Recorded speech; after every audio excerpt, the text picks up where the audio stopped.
Everyone and welcome back to my channel. আজকে আবার আগের মতোই ভিডিওটা শুরু করলাম রান্না দিয়ে। আজকে কি রান্না করছি তোমরা চলো দেখে নাও।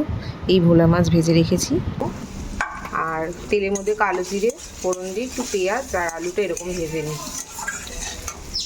আর এখানে হবে কচু দিয়ে চিংড়ি মাছের তরকারি, এরকম বড় সাইজের চিংড়িগুলো দিয়ে কচু দিয়ে তরকারি হয়। আর কচুগুলোকে ভেজে নিলাম তেলের মধ্যে, এই যে। এবার একটু জিরে তেজপাতা ফোড়ন দিয়ে চিংড়ি মাছগুলো ভেজে নেব।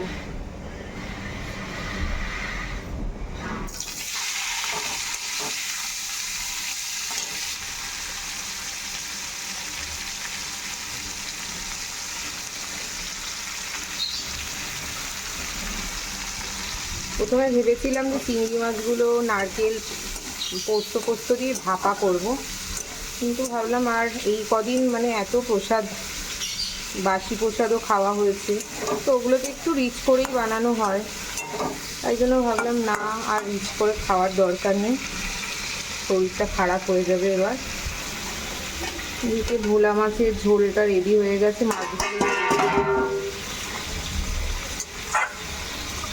আলুটাও সেদ্ধ হয়ে গেছে ভালো করে, মাছগুলো দিয়ে দেবো।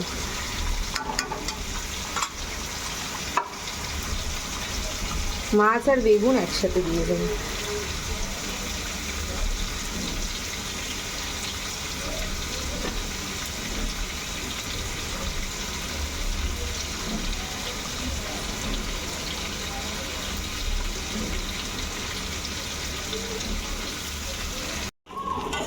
চিংড়ি মাছটা দেখো ভাজা হয়ে গেছে, বেশি তো ভাজতে হয় না, মাথাগুলো সব আলাদা হয়ে গেছে। ছিল বেশ 2-3 দিন ফ্রিজে, নরম হয়ে যায় না। এবার আদা লঙ্কা বাটাটা দিয়ে দেবো, এর মধ্যেই মশলাটা কষিয়ে নেব, আর যা যা গুঁড়ো মশলা দেওয়ার দিয়ে একটু টমেটো দিয়ে কষে নেব। এদিকে ভোলা মাছের ঝালটাও হয়ে এসেছে, একটু দিয়ে দেবো তেজপাতা, ধনে পাতা দেবো, একটু ধনে পাতা দিয়ে দিলাম, ব্যাস। ধনে পাতা দিয়ে একটু ঢাকা দিয়ে নামিয়ে নেব। গুড ইভিনিং সবাইকে।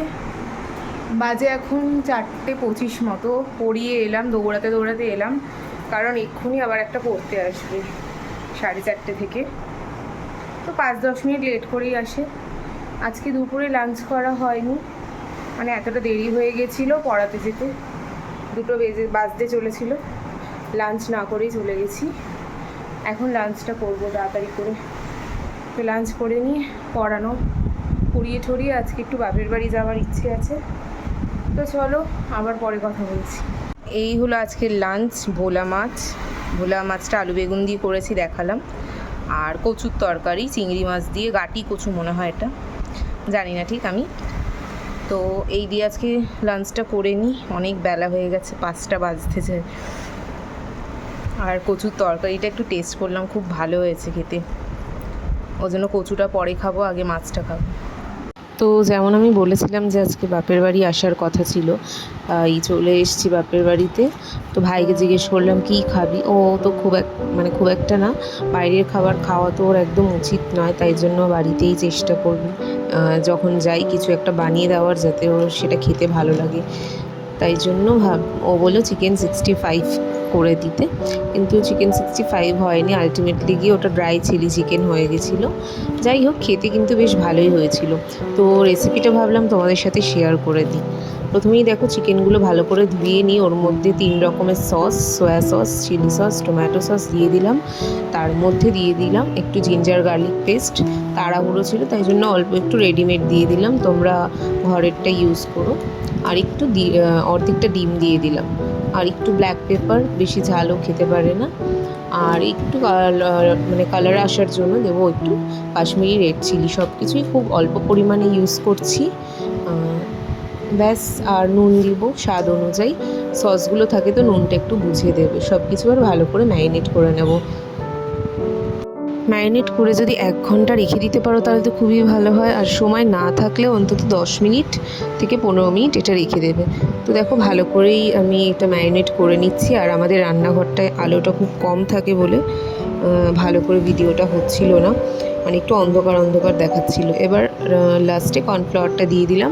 কর্নফ্লাওয়ারটা দিয়ে ভালো করে আরেকবার ম্যারিনেট করে নেব। আর এটা আমি অলিভ অয়েলে করছি।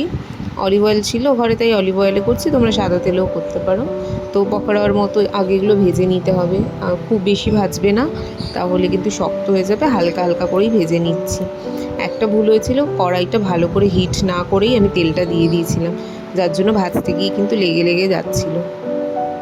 তো এগুলোকে ভালো করে পকোড়ার মতো ভেজে নিচ্ছি। তারপরে যেরকম চিলি চিকেন বানায়, ড্রাই চিলি চিকেন, সেরকমই বানিয়ে নেব। এখন এই চিকেন ভাজা তেলটাই কিছুটা নিয়ে নিয়েছি, তার মধ্যে একটু শুকনো লঙ্কা ফোড়নে দিয়ে দিলাম, যেহেতু ভাবছিলাম করব, মানে 65-এ শুকনো লঙ্কা ফোড়ন দিতে হয়, কিন্তু এর মধ্যে ক্যাপসিকামটা দেওয়া যায় না। ক্যাপসিকাম দিয়েছিলাম বলে চিলি চিকেনের মতনই টেস্টটা হয়েছিল। আর একটু কাঁচা লঙ্কা দিয়ে দিয়েছি। সবগুলো একটু সতে করে নিচ্ছি। হাই ফ্লেমেই তো এই চাইনিজ রান্নাগুলো করতে হয়। তার মধ্যে দিয়ে দিলাম কুচো করে কাটা পেঁয়াজ আর ক্যাপসিকাম। অল্প করেই দিয়েছি, বেশি একটা দিইনি, কারণ স্টার্টারের মতো হবে, এটা রুটি বা ভাত দিয়ে বা রাইস দিয়ে খাওয়ার জন্য নয়, তাই জন্য অল্প করেই দিয়েছি। খুব মানে গ্রেভি তো হবে না। আর একটুখানি অয়েল দিয়ে দিলাম, একটু কম কম লাগছিল বলে তেল দিয়ে দিলাম। এবার সব কিছু আবার ভালো করে নেড়ে ছেড়ে নিচ্ছি। আর সাইডে আরেকটা সস বানিয়ে নেবো, সসের মিক্সচার। জানোই তোমরা কী কী দিতে হয়। এর মধ্যে দেবো আবার tomato ketchup, soya sauce, chilli sauce, আর একটু ভিনিগারটা দিতে ভুলে গেছিলাম। অ্যাকচুয়ালি ছিলও না ঘরে, তো ভিনিগার না থাকলে না দিতে পারো, কোনো অসুবিধা নেই, ভিনিগার ছাড়াও করা যায়।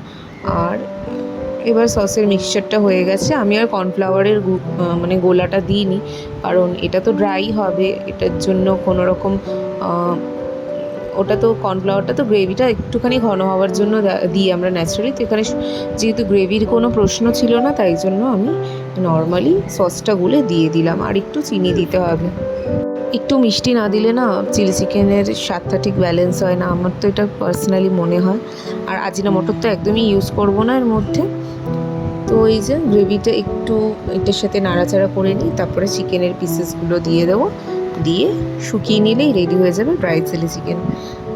তো বাড়িতে সময় কম থাকলে এরকমভাবে তোমরা রান্না করে নিতে পারো। আমার কিন্তু বেশিক্ষণ লাগেনি, মাত্র আধ ঘন্টা লেগেছে।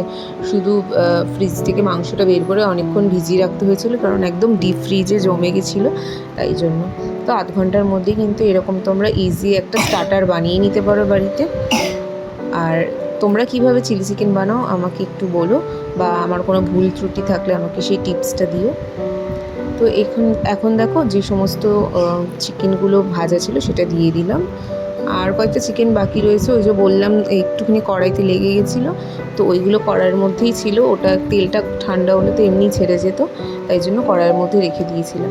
আর এখন দেখো চিকেন পিসগুলো সব কটা দিয়ে দিয়েছি, দিয়ে একটু নাড়িয়ে চাড়িয়ে। তো দেখো আমার চিলি চিকেনটা একদম রেডি হয়ে গেছে, সার্ভ করে দিয়েছি। তো তোমাদের সাথে আবার দেখা হচ্ছে নতুন ব্লগে। আজকের মতো ভিডিওটা এখানেই শেষ করলাম।